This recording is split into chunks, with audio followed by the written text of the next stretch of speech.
王者ロサンゼルスドジャースがまさかの泥沼の5連敗、その華やかな球団の歴史と巨大な期待の渦の中心で、チームの精神的支柱であり球界を代表する偉大なスーパースター、ムーキー・ベッツという名前が、今、静かに、しかし激しく悲鳴を上げています。皆さんこんにちは。本日は、球界を揺るがすこの衝撃的なニュース、そしてこの栄光の裏側に隠された、あまりにも残酷な真実とベッツが抱える知られざる苦悩について、徹底的に深掘りしていきたいと思います。なぜ今、ベッツはここまで苦しんでいるのか、そしてチームの内部で密かに語られたという驚愕の告白、その隠された真実に迫ります。舞台は敵地シカゴリグリーフィールド。夏の強烈な日差しが照りつける歴史ある球場には、連敗を重ねるドジャースに対する厳しい視線と、地元カブスファンの歓声だけが虚しく響き渡っていました。日本時間の試合において、ベッツ選手は5番遊撃手としてスタメン出場を果たしましたが、結果は3打数無安打。チームもまた競り負け、連敗の数字はついに5まで伸びてしまいました。今季ここまで76試合に出場し、打率は2割2分3厘、13本塁打。地元メディアの記者が突きつけた打撃指標は84を示しており、これはリーグ平均を大きく下回る。キャリアでも歴史的な低迷水準です。ベッツといえば、12年総額およそ575億円という歴史的な大型契約を結び、MVP 受賞歴をも誇る、文句なしの屈指のスター選手です。しかし、その輝かしい実績とは裏腹に、現在の地元メディアからは打撃の下落が著しく、現在の彼の価値の大部分は遊撃手としての守備力に頼っているという、かつての栄光からは信じられないような辛辣な評価まで飛び出す事態となっています。しかし、外部の喧騒や冷徹なデータ以上に深刻なのは、チームの内部、そしてベッツ自身の精神と肉体の限界にあります。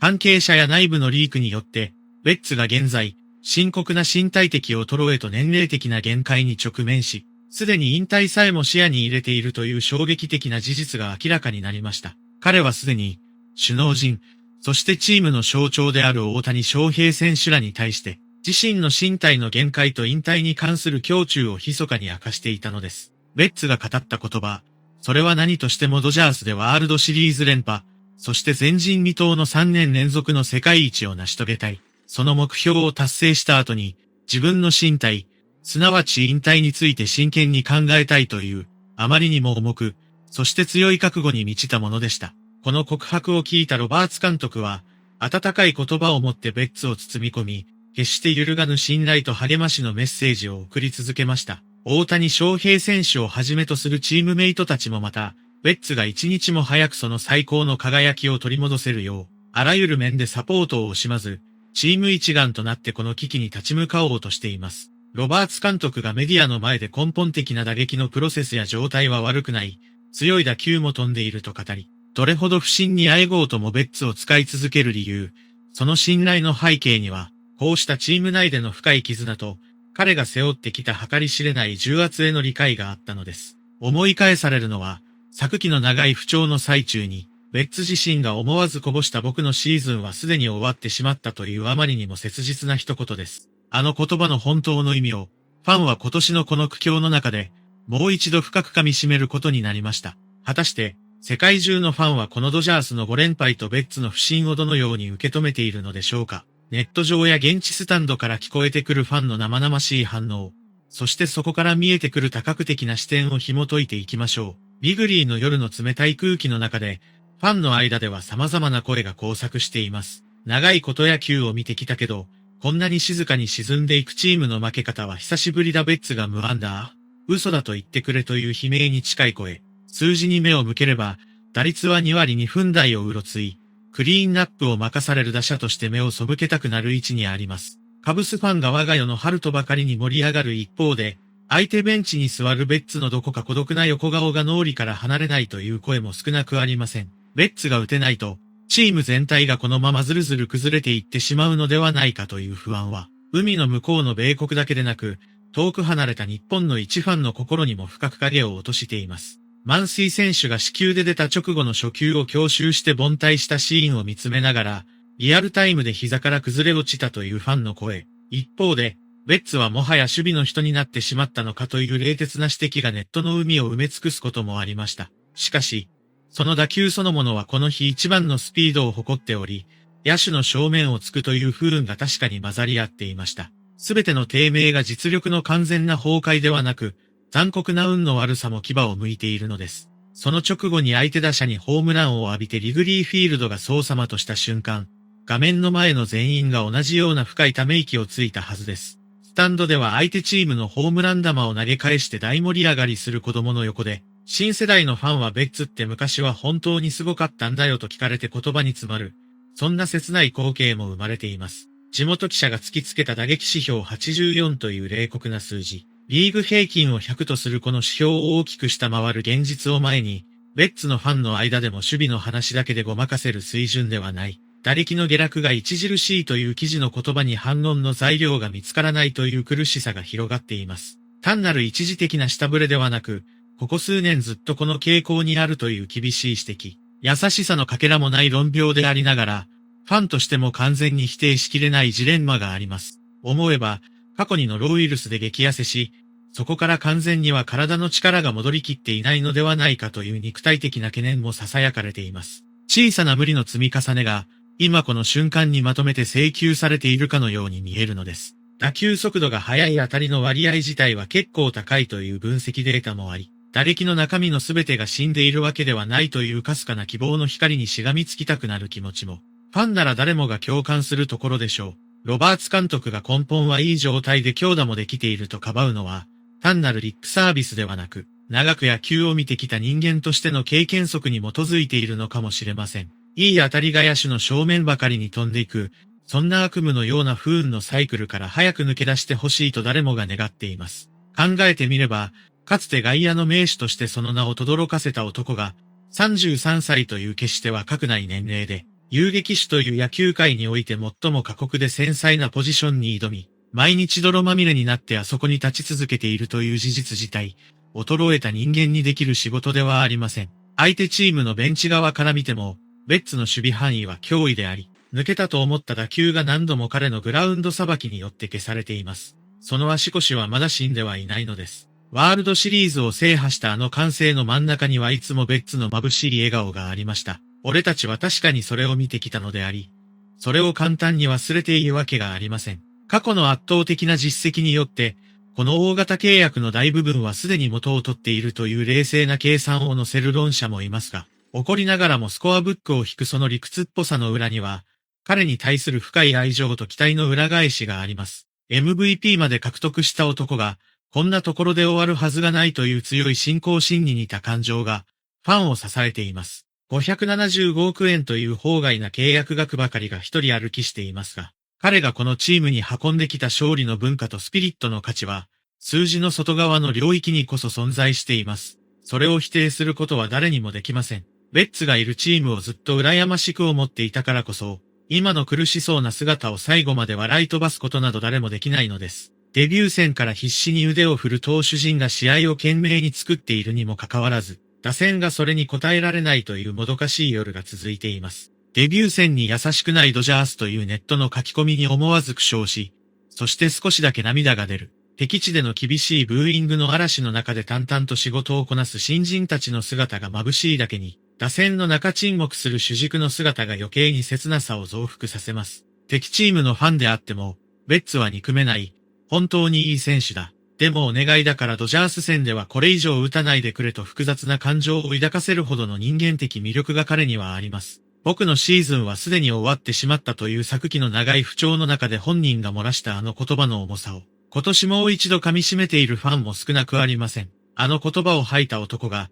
次の日も何食わぬ顔で普通にグラウンドに立ち、ショートの守備練習を続けていた姿。あれは決して諦めの言葉などではなく、あまりの重圧に耐えかねた魂の悲鳴だったのではないでしょうか。悲鳴を上げながらでも、歯を食いしばって立ち続けるのがムーキー・ベッツという男の本質なのです。外野手から遊撃手へのコンバートは、本来であれば30歳を過ぎてから軽々しく挑むような仕事ではありません。守備という途方もない技術と神経の奉仕が、彼のバッティングから何か大切なものを奪った可能性を完全に否定することは誰にもできません。しかし、敵であっても味方であっても、本当に野球を愛し、真摯に向き合う人間が苦しむ姿は見たくないものです。まだシーズンは長い。ここからだという言葉に全ての望みをかけるファンがいます。不振にあえぐスーパースターが劇的な復活を遂げる瞬間を歴史の中で何度も目撃してきましたが、そのきっかけは決まってニュースにもならないような、何気ない一本の平凡なヒットから始まります。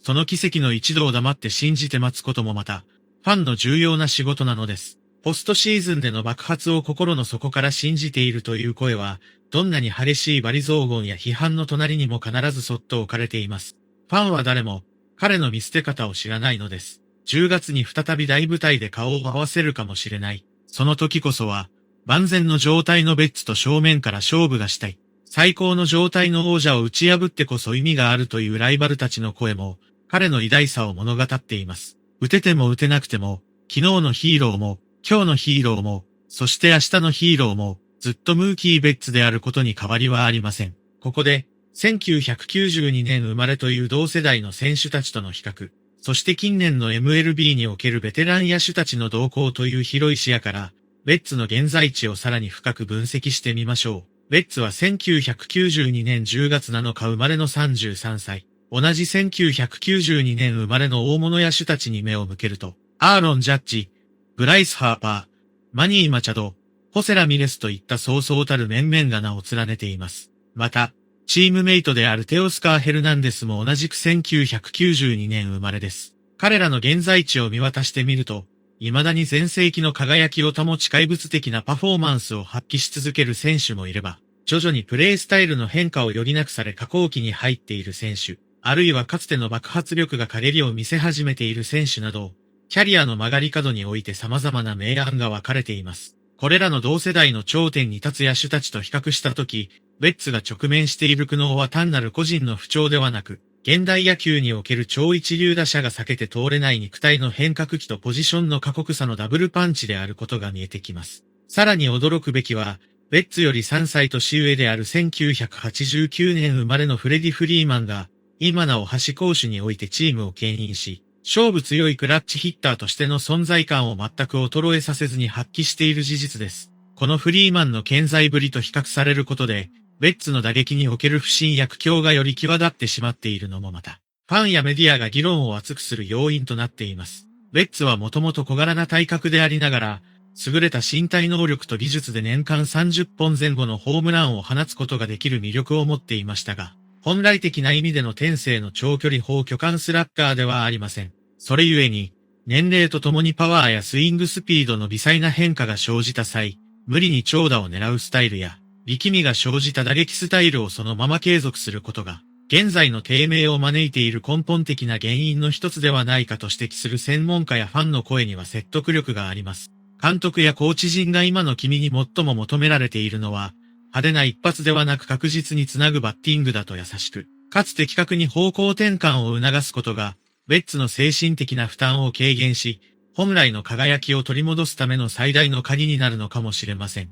また、遊撃手としてのベッツをめぐる評価も非常に多角的な視点を提供してくれます。ベッツは捕球技術自体は非常に高く、守備範囲も広いことで知られていますが、送球においては不安定さが垣間見え、一塁を守るフリーマンの神業的な好守備に何度も助けられているという側面が指摘されています。もし他の一塁手であれば、ベッツの悪送球のいくつかは致命的なエラーとして記録されていた可能性があり、ドジャースの堅守が一部でフリーマン個人の能力に依存しているという構造的な課題も浮かび上がります。打力面に戻れば、ベッツは外角や内角の厳しいコースに対する対応の幅が、かつてに比べて狭くなっているというデータ上の分析もあります。前世紀であれば見逃していたようなボール球や、打ちに行ってからピタッとバットを止めることができた絶妙な選球眼が、年齢や焦りによって狂いが生じているのです。運動神経が良すぎるがあまり、本来なら見送るべき怪しいコースのボール球を何とかヒットにしようと無理にバットを出してしまい、結果として力のないゴロやポックフライになってしまうという悪循環。本人もそれは頭では十分に理解しているはずですが、チームを引っ張らなければならないという過剰な責任感が、その冷静な判断を曇らせているのです。相手投手陣も、不調にあえぐベッツに対しては積極的にストライク先行のカウントを作ろうと攻め込んでくるため、ゾーンの厳しい際を突かれる大谷選手やフリーマン選手と比較すれば打席でボールを見るチャンスは多いはずなのに、見逃しや内野ゴロが重なってしまう。ABS チャレンジの失敗の多さや、守備時に飛んでくる頃の処理で一瞬判断が遅れる姿などを合わせると、加齢に伴う動体視力や目の衰えが微妙に影響しているのではないかという、スポーツ科学的な冷徹な分析さえ現実味を帯びてきます。カーショーがドジャース一筋で引退直前まで先発としての責任を果たし続けた歴史と比較して、大型契約を結ぶベッツのチームへの貢献度を厳しく問う声があることも事実です。しかし、